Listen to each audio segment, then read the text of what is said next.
Good evening, ladies and gentlemen. How are we doing? I'm Mark Reardon from 97.1 FM Talk. We couldn't do anything until Rex had his seat. And Rex has his seat. He welcomes you to the Chess Hall of Fame. Thank you for coming out. 97.1 has been proud to get involved with the Show Me Institute. We've worked with them for a long time. Where's Brenda Town? Is she not here tonight? She's in Taiwan. Oh, she's trying to make sure that the Chinese do not invade. She's in Taiwan. We appreciate that. They might, because she's there. Oh, so they might invade. We're going to keep track of that. But I miss Brenda. She's on my Reardon Roundtable on a Friday afternoon in case you haven't checked that out. There's two types of people that have been on my political roundtable on Friday. The ones that aren't in jail and the ones who are. And I wish I was joking about that, Rex. You know, there's a stat. This is actually kind of embarrassing. I've got 5 people on this political roundtable that I have done now for 16, 17 years. 5 of them, of political public office holders, have gone to prison. 2 of them are in prison right now. So I don't think I had anything to do with that. So let's get rolling. We're going to look forward to Kevin Hassett tonight. We can't believe that he's here in St. Louis. He's a big chess fan as well. We're going to get to Kevin, but first, let me introduce Chief Economist for the Show Me Institute, Aaron Hedlund, ladies and gentlemen. Thank you for coming.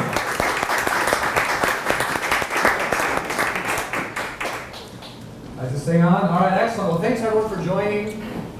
So this is kind of jointly hosted by National Review Institute, Show Me Institute, Show Me Opportunity, and 97.1. So really appreciate everyone coming out here. And for those of you who are not super familiar with the Show Me Institute, we are a research and education institute. We believe in the free market. We do not believe that government is the solution to every problem. In fact, government is usually the cause of many problems. We instead believe in empowering individuals to basically build their potential and realize that potential. So I have the distinct honor of introducing Kevin Hassett today. He's got a very long and impressive biography, so let me just give you some highlights from this, and you'll see why he's so impressive, because he's been a great servant to the country. So he's the senior advisor to National Review Capital Matters, and he's also a distinguished visiting fellow at the Hoover Institute. He was also the 29th chair of the White House Council of Economic Advisors, and he was actually the person to recruit me to spend time at the Council of Economic Advisors, so I really appreciate him giving me that opportunity. He's also advised many presidential campaigns because, as you can see, his mind is sharp as a tack and he's got brilliant ideas. For those of you who enjoyed getting tax cuts back in 2017, you can thank Kevin Hassett for that because he's one of the principal authors of that tax cut bill. And you can always count on him to want more limited government and more money in your own pockets. Prior to his White House service, he was also research director of the American Enterprise Institute for many years. Served as a senior economist at the Board of Governors of the Federal Reserve. He's also an associate professor of economics and finance at Columbia University Graduate School of Business, and a visiting professor at NYU Law School. So again, he's done a lot of things, but far more important than any title or credential is the quality of the ideas and the quality of his character. So I look forward to that all being on show for you today. And so let me go ahead, and where is Kevin up there? Everybody knows, I'll introduce him. Come up. Thank you. Thank you very much. Thank you all for coming. It's a real honor and a pleasure to be here in St. Louis. I came in last night, so I got to spend today wandering around a little bit and seeing how beautiful the city is. Thank you to the Show Me Institute. I really love finding out about what's going on at the Show Me Institute. I'm a very, very voracious consumer of state policy network analysis. Because if you believe in federalism, right, then what happens is that there's like a policy experiment going on in every state, and they're competing to show us what the right thing to do is. And if they do the right thing, and when they do the right thing in Missouri, then as a hypothetical matter, were they to pursue sound policies in Missouri, I'm sorry, I'm making fun. The Show Me Institute would document it and teach the rest of the country about it.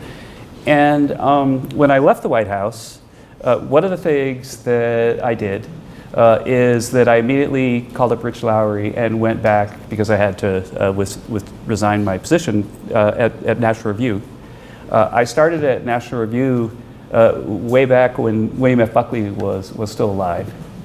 And I talked to Rich about the fact that it feels like, and this is almost an introduction to today's talk, it feels like the voices that oppose free enterprise, the voices that want us to become a socialist and even totalitarian regime, that they have a lot of bully pulpits. And they're sort of throwing punches at us every day.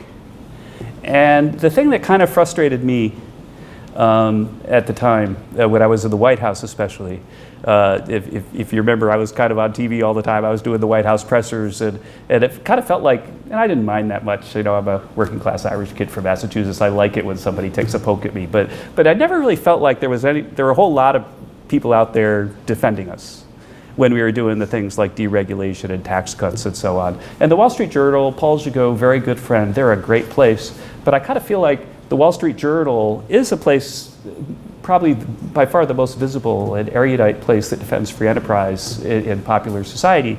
But I feel like the opponents of free enterprise attack us every day in many different places. And I don't know how many times I've written for the Journal, maybe 100 times in my career, and I get to fight back once a month. Literally, that was the idea that Rich and I talked about when we decided for me to join the National Review Institute as one of the founders and senior advisor to a project called Capital Matters. And you'll excuse the pun. But Capital Matters is the most vibrant economic conservative page on the internet now. In a typical month, we get millions of hits. We started out with an all-star cast of really famous economists and economic thinkers, Wall Streeters. And our objective was to be a place that punched every day. And for me, the metric of success that's the greatest is that we get about 50 submissions a day now from people we don't even know, because everybody wants to be at Capital Matters. And I was just at a black tie dinner a couple of nights ago on Wall Street, where the William F. Buckley Prize was given to Amity Shlaes, the biographer of Calvin Coolidge. And Amity now has a regular column once a week with Capital Matters.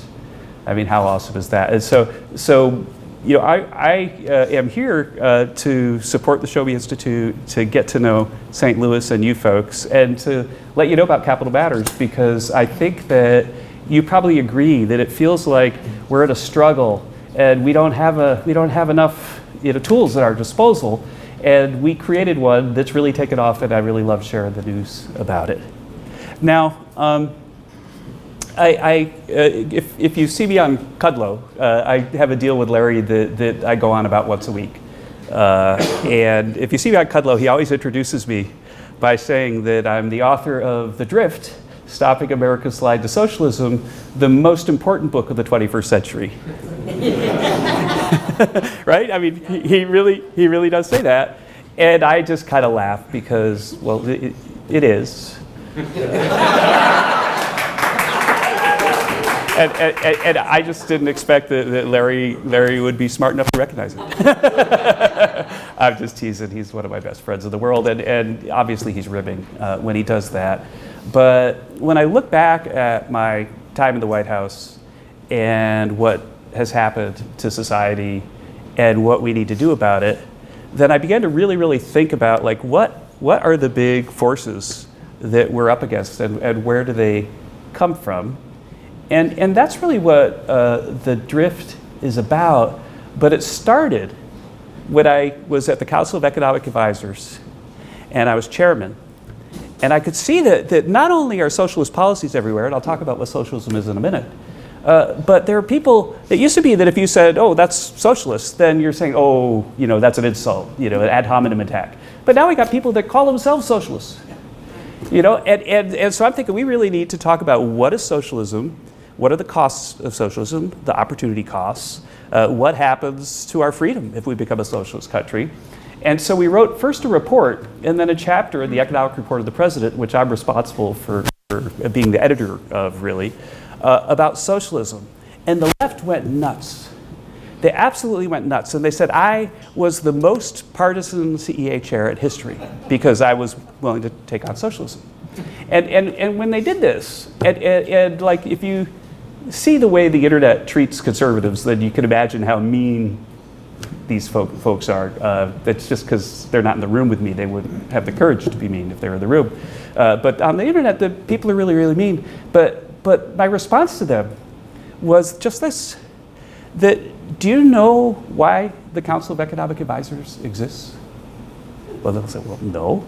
Well, it was founded in the 1946 Act. Do you know why the 1946 Employment Act happened? I can see there's some people here that might have been around then. And then I said, no. Well, here's the setting. Let's go to the Wayback Machine. We had just won World War II with our allies. And we had done so by centralizing production. Remember, like you had to have a stamp to get milk. And we took, we defeated the Nazis with our industrial production, but the industrial production was not as centrally planned as people thought. There's a great book by Arthur Herman called Freedom's Forge. I really recommend you read it, about how free markets won World War II. But the socialists were on the rise because they were basically making the argument in the US and in the UK especially that, well, we socialized everything and we won the war, so that's obviously the better way to organize society, so let's just keep it that way. And against that backdrop, Friedrich Hayek wrote the book The Road to Serfdom. And he talked about how if we become socialists, and I'll talk about his analysis in a little bit, that we'll lose our freedom. That you could look at Adolf Hitler and Stalin and think, oh, well, they're just bad, evil dictator types that happened upon a socialist country. And he said, no, that's not what happens. What happens is you become socialist, and then you get leaders like that. That's what The Road to Serfdom says. In the US, Hayek's book sold 10 million copies. And it was all the rage. And Democrats and Republicans thought, geez, we don't really want the US to become a socialist country, and we're worried that it might. And so you know what we're going to do? We're going to found the Council of Economic Advisors. And the Council of Economic Advisors has a very unique status in the government, that we're not on the GS pay scale. I could hire anybody I want, pay them whatever I want. And I have walk-in privileges in the Oval Office. So if I think the president needs to hear something, then I don't have to go through the bureaucracy. I don't have to go through the staff secretary process. I go in and I tell the president. And it's because that's the way it's written in the 46 Act, that they wanted, and it says in the Act that we need sound economic thinkers to basically defend us against socialism. And so the idea that I was doing the job that was crafted for people like me in law, that it would draw such awful attack from the left, is a symptom of, I think, the world that we're living in. And it's a world that I think I understand and have figured out, and that's why I wrote the book. So first, what is socialism? Because we're going to say we want to stop a slide to socialism, and a lot of people will think, oh, I kind of know what socialism is, but you've never really thought, well, if you had to tell your 10-year-old what socialism, you might not be able to do it. And the thing is that in the economic report of the president and in our first study on socialism called The Opportunity Cost of Socialism, we've got sort of a 20-page definition of socialism. But I'm going to, in keeping with the discussion that we had at the National Review Institute at the Union League Club just a little while ago, where we're such fun people at the National Review Institute that we had a 300th birthday party for Adam Smith. and so stealing from my colleagues there, the way to think about it is that Smith sort of believed that liberty and justice, and recall that the Founding Fathers all read The Wealth of Nations, that George Washington's annotated copy of The Wealth of Nations is the book that has the most of his writing at Mount Vernon. And he believed that liberty and justice go hand in hand, and the way the discussion sort of made it really quick and easy is just this, that liberty basically means that you get to live your life and people don't mess with you. And you got a right to make your stuff and keep your stuff. Okay, that's what liberty really is. Justice is basically the thing that is broken if somebody intrudes on your liberty, according to Smith. And so as an example, if your neighbor were to say, hey, I see you had a nice crop of corn, I drank last year's corn whiskey all year and didn't plant, and now I'm hungry, so I'm going to tax your corn 20%. then you would say, well, then you don't have the right to do that. Maybe I'll be charitable and help you out. But if your neighbor were to take your stuff, then it'd be an injustice and they'd be infringing on your liberty. And so the problem is that we, even conservative economists, believe that there is some role of government. And that because we have to have a government, then we have to sort of give up a little bit of our liberty and let the government take some of our stuff. And so then the question is sort of like, well, how much? And we'll talk more about that. But the thing that I like to do right now is just sort of think about, well, what is socialism? Socialism is in the extreme, it's a place where the government owns all the stuff, owns all the capital, the government owns everything, and it hands it out to you. And it hands it out to you according to its whim, not according to like your individual merit. Have you noticed that the left right now has a war against merit, right? Because socialism doesn't like merit. Socialism, the central authority wants to hand the stuff out. And so, but the government doesn't necessarily always own all the stuff and hand out all the stuff. Sometimes the government will sort of let you, produce your stuff. And I'm going to use the word stuff a lot, so just get used to it. They let you produce your stuff, but then they'll tax you 80%.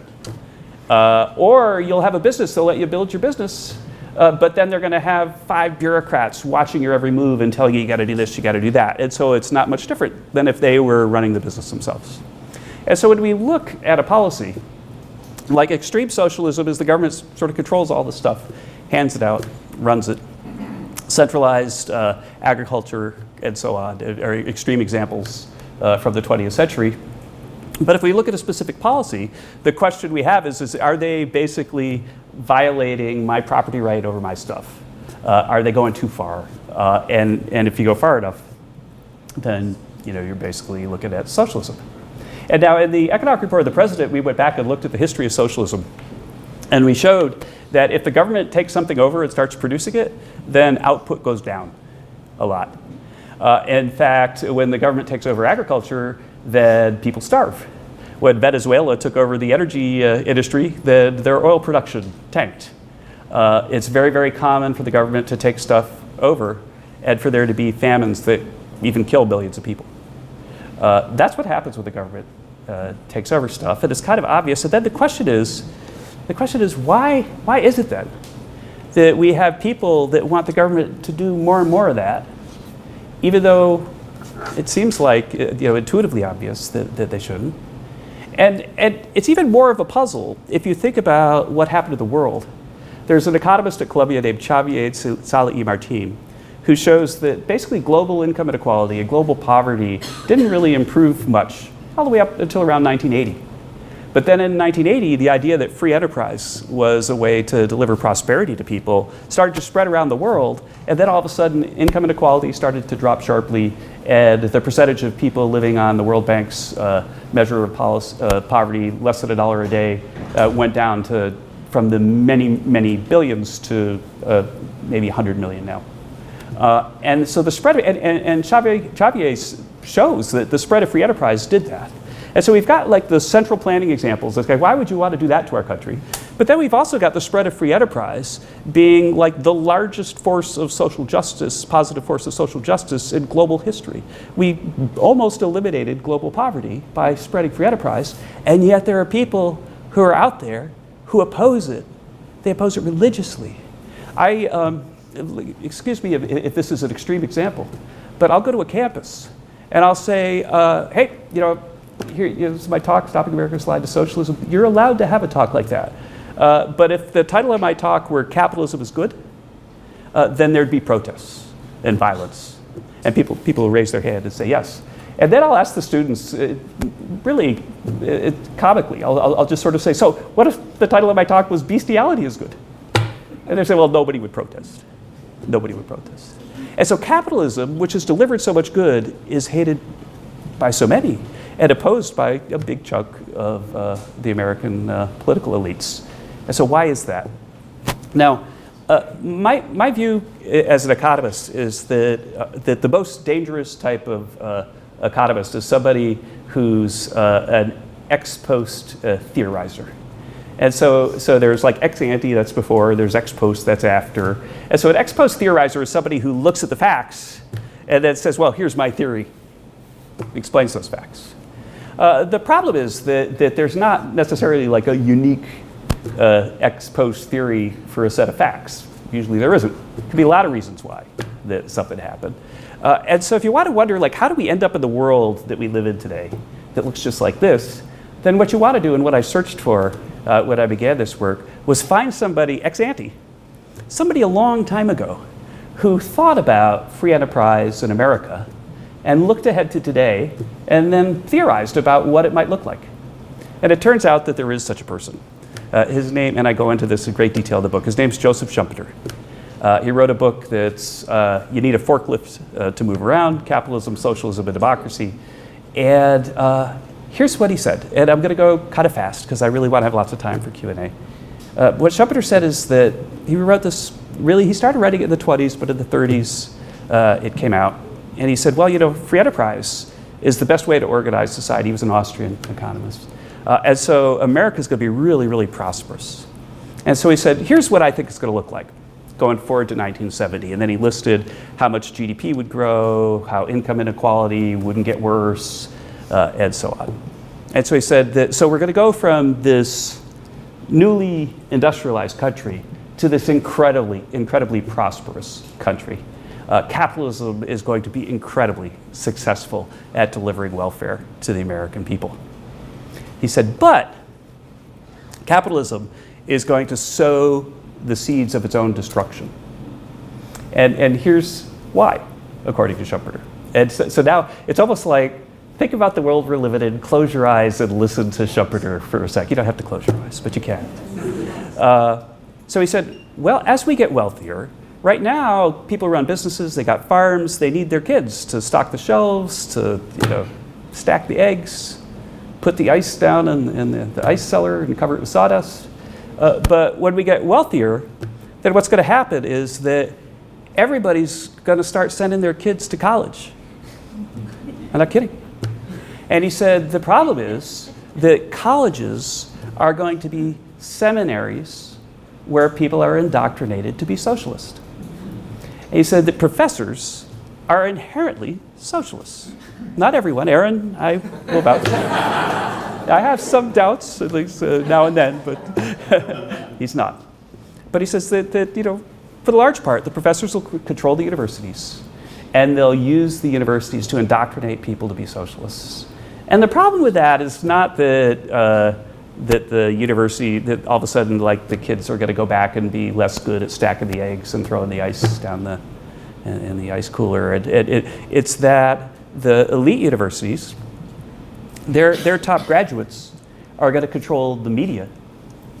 And so then we're going to have all these socialists controlling the media, saying all this socialist drivel in the media.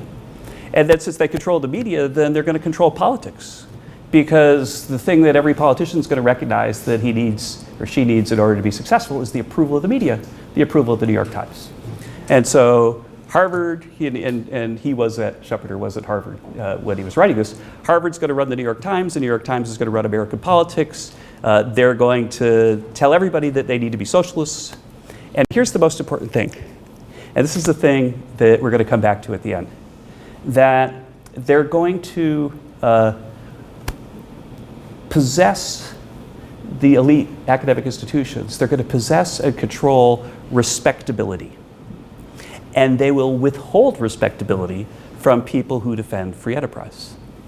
And so, and we could go on, Aaron, but if you look at like economics professors that are known to be conservative, then they don't get tenure. And so Schumpeter's view was that because the media would control respectability, and withdrawing respectability was going to ruin your life, you're not going to be able to get a job, that there'll be nobody left to defend free enterprise. Nobody will stand up and say, wait a minute, guys, what are we doing? Because that person will be destroyed by the New York Times and the other media outlets. And so capitalism will die because there'll be no one left to defend it. Okay, doesn't that kind of feel like the world that we're living in? Except except we want to look at ex-ante theories again. There's another person who looked ahead to today a little bit later, in the 50s and 60s. And he saw something coming that Schumpeter didn't see coming. And Schumpeter was really one of the smartest guys in history. His writings are just astonishing and visionary. But the one thing that Schumpeter didn't see coming was the internet. And a person who did see it coming really early on, even before it existed, was a person who is difficult to read but essential to read. It's sort of like Joyce's Ulysses. It's like one of those things you need to do even though it hurts. But his name is Marshall McLuhan.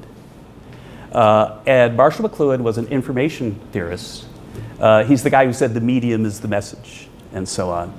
And but he wrote a lot of really interesting sort of theoretical analysis about how the internet was going to change society. So it's kind of like the fact that we got this new medium, that's the message. It's like really important, he said. And he said that what would happen would be that the first thing that's going to happen is that we're going to go turn into something that he called a global village. And by global village, in contrast to, say, a curated society, which we lived in pre-internet. So in a curated society, Walter Cronkite and the other Harvard guys get together and they say, well, what are we going to tell people happened today? What are we going to tell people who are the jerks at Congress and who are the heroes and all that kind of stuff? You live in a curated society. You get your information from somebody who is trained to be a socialist. And then the internet comes, and then we become a global village. And in the global village, the reason he calls it the global village is that in a village, then the way you find out what's going on is you walk down to the village square. And maybe on a Friday night, everybody goes down, and remember there are bandstands everywhere. They'd have like people playing in the bandstand, and once a week or so on the weekend, everybody go down and hang out by the bandstand. And then you say, oh, did you hear, Martha has cancer, or whatever. But you would get your news by talking to your friends at the village. And so McLuhan said that what he saw coming with the internet was that it was going to fundamentally blow up our curated society because we're going to become a global village, and that there'll no longer be a monopoly over our attention, but rather that there'll be a competition for our attention. And if you look at his analysis, it's really, really at times convoluted and brilliant. But I'll attribute this to him, but I'm taking some poetic license. But it's analogous in his mind, and he mentions Gutenberg a lot, to the invention of the printing press. And the only thing you need to know about the invention of the printing press is that before that, the church controlled what you get to see. And they banned books. And you had to go to the church library to see the stuff. And then all of a sudden, there's a printing press. And, Martin Luther, he nailed it on the wall because that's what you do with your dissertation. And then somebody said, oh, people might want to read this. And so that all of a sudden, you could make 1 million copies. And you got Protestantism because you had the printing press. And the interesting thing is that you go out and look at what happened to society after the printing press. After about 10 years, there were tens of millions of books in print.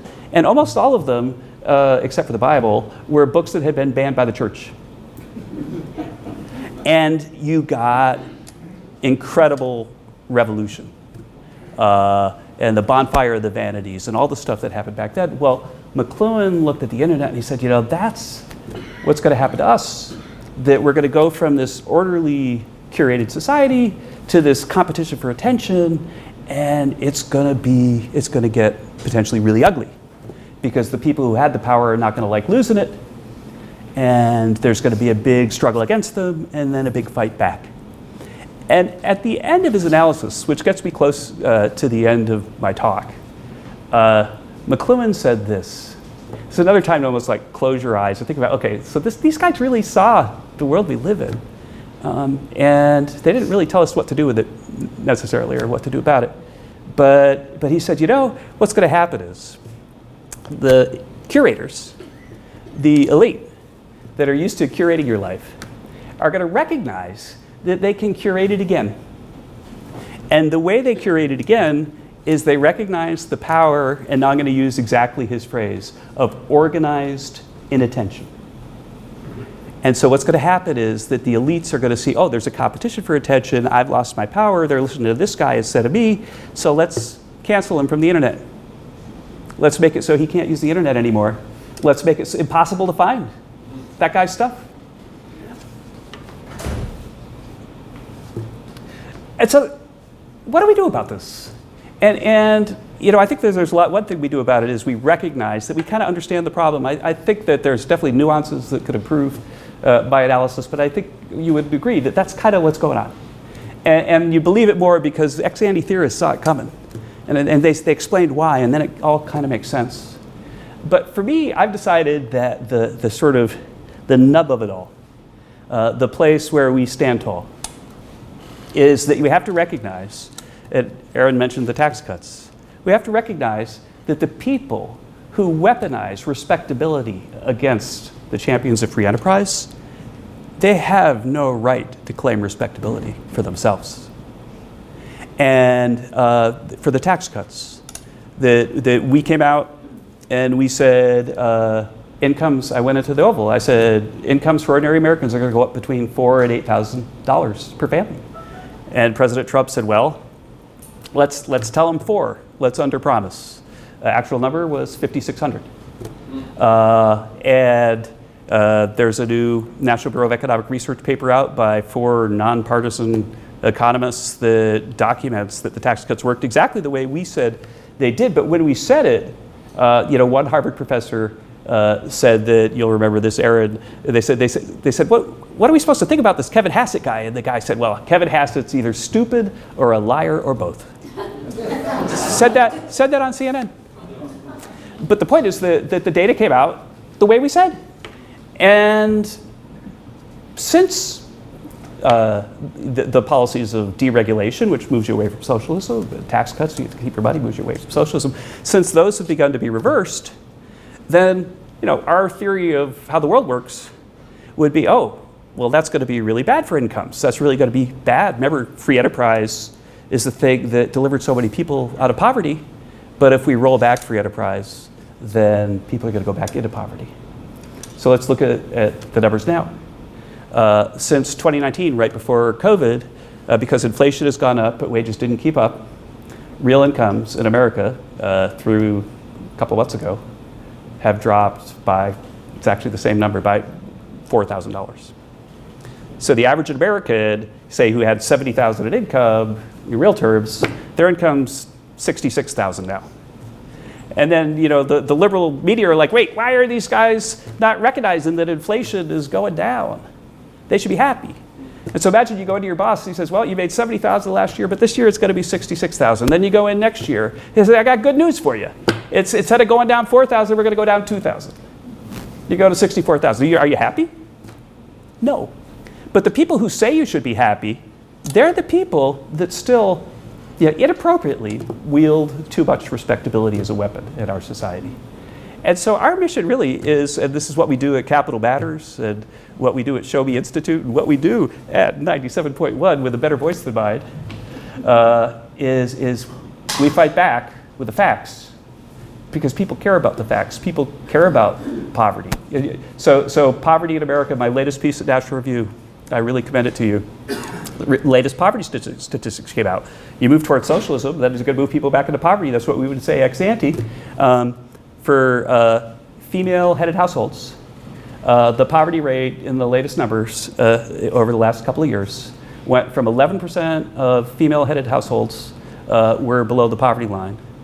And in 1 year, because of inflation, it jumped to 22%. And for people who didn't have a job, their wage can't keep up with inflation by definition. Their poverty almost doubled as well. And so right now, people who didn't work last year, the poverty rate for them is 29%. So we've got a poverty explosion, rapidly declining real incomes. We've got exactly what happens when you embrace socialism. And so what I would ask of you is a final thought, and then we're going to go to Q&A, and you're going to help me moderate that, right? Is that you know this now. And so when somebody asserts that they actually control respectability and that they're the ones, oh, don't listen to that person, he didn't go to Harvard, like just tell those people to go take a hike. And don't let anyone make you feel like they can withhold your respectability or withdraw it because you champion the things that are true.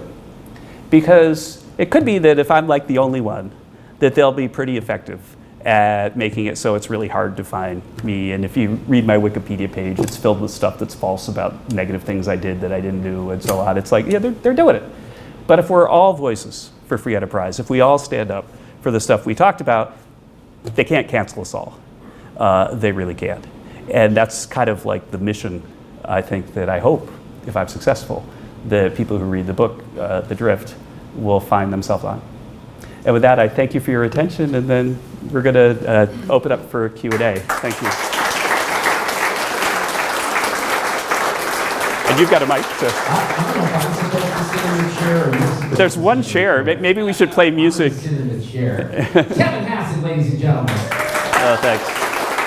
So, if you guys have questions, please raise your hand, but I'm going to start. I'm going to start with one. I had our mutual friend Arthur Laffer on my show last week, and I asked him this question, Kevin, so I'll ask you.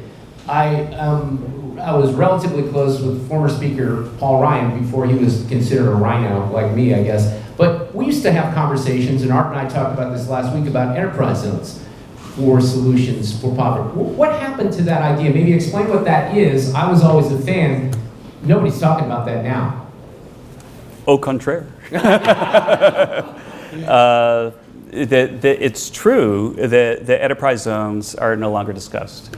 And it's because the current CEA chair, Jared Bernstein, who works for President Biden, and I, about a decade ago, studied why enterprise zones didn't have the success that Jack Kemp and the people who really believed in them thought they would, and then developed a better form of enterprise zone. We called it the opportunity zone. And the opportunity zones are just hitting the ball out of the park right now.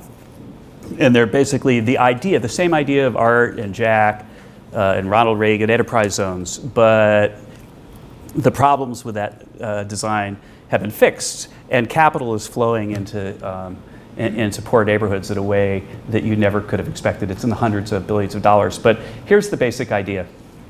The basic idea of enterprise zone is that I really want to help a distressed community, say. And so I go and I put in a convenience store. But how do I know that I'm not gonna, they're not gonna steal all my stuff? Am I gonna be the only one who goes? But then if I go and I make the thing work, then if I sell it, then I gotta take the money and to keep the tax advantage, start another business in another place. And I gotta do it right away, otherwise I lose the tax advantage right away. And so what we did with opportunity zones is we made it so that people who want to make a difference, and there's so many places in DC and in St. Louis where they're starved of capital, and they need people like you all to go in and make a difference, but you don't know how. Well, now there's a way. Because what happened is that we set up something called qualifying funds, and you could think of it as being like a private equity fund. And you could put your money in that thing, your money, and then they'll go around and they'll start businesses in distressed communities that are defined as distressed according to things like unemployment rates and poverty rates and so on. And then if they have a successful investment here, then they can sell it and then wait a while and study it and invest it over here. And you don't lose the tax advantage, you, the investor, until you take your money out of the fund. And to get people to really want to do this, what we did is we set it up so that if you have unrealized capital gain, so say you put money in the S&P 500 50 years ago, then you could take the unrealized capital gain, put it in a qualifying fund, not pay capital gains tax on it, and then in the qualifying fund, they could invest in distressed communities, and if they make money over the next decade or so, then great for you, great for the communities, and then when you sell, you still pay tax. And so it's not really like avoiding tax, it's freeing capital to go into distressed communities. That was the design of Jared and my paper back then. And when we were doing TICJA, Gary Cohn and I were very aggressive about making sure that it made it into law. And there's a lot of new academic work out showing that wage growth is higher in the distressed communities and that hundreds of billions of dollars are flowing into them. But so you're right to emphasize that. But I guess I need to give Art a call and talk about opportunity zones because maybe he's so busy. He is the busiest guy on earth. And one of my favorite moments of my time in the White House was when Larry Kudlow and a few other people and I were in the Oval talking about who should get the Presidential Medal of Freedom. And Kudlow and I were like, it's got to be Art Laffer, right? And President Trump immediately said, yes, you're right. And then I got to be there in the Oval with him at the ceremony. But Art's an American hero. And Art actually, going back to my talk, is kind of the first example of the sort of cancel culture leftist elite. So he was a champion of free enterprise, and then the left-wing academics went after him and tried to destroy his career, but he's such a talent that all they did is make his career better. But no kidding. Art, young kid out of Stanford, youngest tenured guy ever at the University of Chicago. By my count, in like the first 2 years, he had 10 refereed publications in sort of top 3 journals. So he was hitting the ball out of the park academically. Then he went to work for Nixon, and then people started to listen to him talk, and he talked kind of like he does today. But he's just this young kid. Like, I don't even know if he was 30 when he was doing it. And the threat that the left that I'm talking about in my book saw was so severe that you might have heard of Paul Samuelson, Nobel Prize winner, left-wing MIT professor. Paul Samuelson went to the University of Chicago when Art Laffer was a kid, economist. So imagine if, like a giant, like if someone my age attacked somebody in their 20s, it's just unsportsmanlike. I'm sorry. And he, the title of his talk, I'm not kidding, was "Why We're Laughing at Laffer." He did. He gave that mean talk, and he gave that mean talk because he was doing exactly what Schumpeter predicted people like him would do. And if you look at like Samuelson, what he wrote about Milton Friedman when he died, you could also get a taste for the sort of venom of the left at these academic institutions. Who else has questions out there? Yes, sir. Is part of the drift to socialism that socialism is sold to the masses kind of as free lunch? Yeah, right. So the point is that here's the thing, that when and I could do it right now, when I look around at my community, which is mostly DC, I see so many problems and troubles, and they're so upsetting, and I want to do something about it, and I feel powerless that I can't do something about it.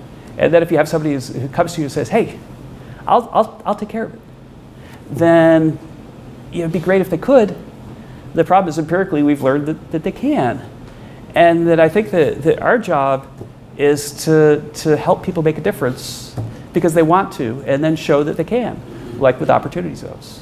And so that's the way I think about it, is that we can't just say, hey, free enterprise, look at Xavier Salabertud's work, it destroys poverty, so stop being a socialist jerk. I mean that's not the way to do it. The way to do it is I understand how upsetting it is that society is falling far short of where it should be, and I've got a plan to try to make a difference. I can help you. It's not me making a difference, it's you making a difference. I want to help you make a difference. And the point is that you're not going to make a difference if you hand it off to government. You need to, that's the way I like to characterize it with people too. It's just that, like, take responsibility for the world a little bit. That you can make a difference. Coach Little League, or work in a soup kitchen, or raise money for this or that. And don't expect the government to do it, because the government's going to fail. And if you look at the inner cities in America that have been run by monopolies of one party, mostly, for a long time, and how poorly they're doing, you can see that the people who have handed off the responsibility for social justice to their governments are themselves derelict in their duty and responsibility to their fellow citizens. So anyway, I have a strong opinion about that one. Yes, sir. Yeah, I've been waiting 2 years to ask this question. We're out of time. Thank you, everyone. I can't wait 2 years and remember anything, too. And the first question is sort of a tongue-in-cheek question, and I actually have a second question. But 2 years ago, 2 days ago, the William F. Buckley Prize Dinner was in Dallas. The next morning at Harlan Crow's house, there was a breakfast, and you were on that panel. And the 4 people on that panel were Rich Lowry, yourself, Ramesh Bernudu, and Charlie Cook. And the question came from the crowd, and this was October of 2021. What do you think will be the rate of inflation in the summer of 2022? And so it went left to right, and Rich, and at that time the inflation rate was 2.8. Rich said 3.0, Ramesh said 3.2, Charlie said 3.3, you said 8.4. And there was a gasp that went up in the crowd. And it was almost exactly correct. And my question is, you were off by a tenth. And what was Just wrong? wait for the revision. Yeah. But my real question is, at the Ideas Summit, you talked a little bit about socialism and... Okay, can I wait? Because I just want to respond to that one thing that you said, because I don't like to like sort of say, oh, you get the numbers right, and so therefore when I tell you the number, then you should believe me. What I want to do is teach you to get the number right yourself. And here's where the 8.4 came from. So right now I'm going to teach you guys to do it yourself. So if government goes from spending, say, 20% of GDP to spending 25% of GDP, okay, that means that nominal GDP is going up by 5%. Forget about multipliers for a minute. And so if supply is really elastic and we get all this supply online and we can increase supply by 5% of GDP, then prices don't go up. But if supply can't move, suppose you have a president that's raising taxes and regulating more and stuff like that, the supply, and there's disruptions from COVID and all that kind of stuff. So if supply can't move and nominal GDP goes up by 5 or 6%, then what has to happen is that prices have to go up by 5 or 6%. If you spend $10 on 10 apples, apples are $1 a piece. If you spend $10 on one apple, there's been a lot of inflation. And that's what I could see coming. And so I was saying, okay, so right now we're like at 2.5, but they're going to spend 5% of GDP, supply's not going to move, so it's going to be 7.5 or 8. That's where inflation comes from. And so now you guys can do that too, right? But at the Ideas Summit you talked, and I thought it was a great example of sort of good socialism, how they try to sell good socialism. There's, these people have a lot, and these people have virtually nothing, and their babies are hungry, and we should all go together and make sure that goes.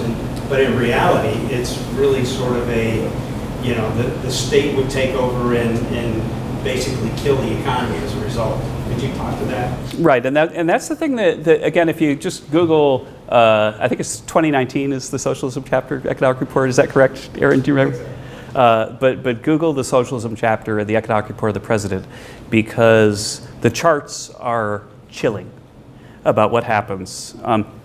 And it's not just like when the government takes over, but also when you move in the direction of the government taking over. There's a big literature that takes these things like the freedom indices and shows how they affect human welfare, and then like what we've just seen over the last couple of years is really visible in the data. And we've got a bunch of charts that are really, really interesting, including a lot of stuff that we took a lot of hits for about like what happens to like deaths. And a lot of times the deaths are caused by the governments. They become brutal. I said I was going to mention Hayek a little. I didn't get to it, but Hayek actually explains why socialists turn into totalitarians, and I could sort of see some totalitarian leanings going on in our society more and more. And he basically said, well, socialist policies are going to be ineffective. Like incomes are going to go down, poverty is going to go up. And so socialists are going to be unpopular with anybody who can sort of find out the facts. And so in equilibrium, the only socialists who can keep power are the ones that are brutal. Way in the back there. Would you support the U.S. going back to a gold standard? And if so, how would we make that happen? Oh yeah, so the question about the gold standard is a common one, and it's motivated a lot from the fact that we had a gold standard for a long time. Things seem to kind of work okay, and folks don't necessarily really trust the Federal Reserve's independence. Or that, like, if I take $1 and stick it under my bed and take it out a year from now, that I'll be able to buy the stuff that I want to buy. And so the currency can be debased. And so one way that you could sort of be sure that that's not going to happen is to take something that has value, that has a predictable supply, and then just sort of say, I'm going to peg my currency to that. The problem with gold standards is that we've never really in the US had a gold standard. It's just that we have a gold standard for a few years and then they renegotiate. So people say, oh, well, the US would never default on the debt. I think if you count gold standard, what would happen would be because of a war or something, they'd suspend convertibility to gold. And then that kind of counts as a default, because if you have my dollar and it says you can turn it into gold, and then all of a sudden, well, actually, no, you can't. That's a default. And so I think that my view is that we don't necessarily need to have monopoly currencies. If you go back and look, early 1800s, there were maybe 2,000 currencies competing for your attention and your wallet space in the US.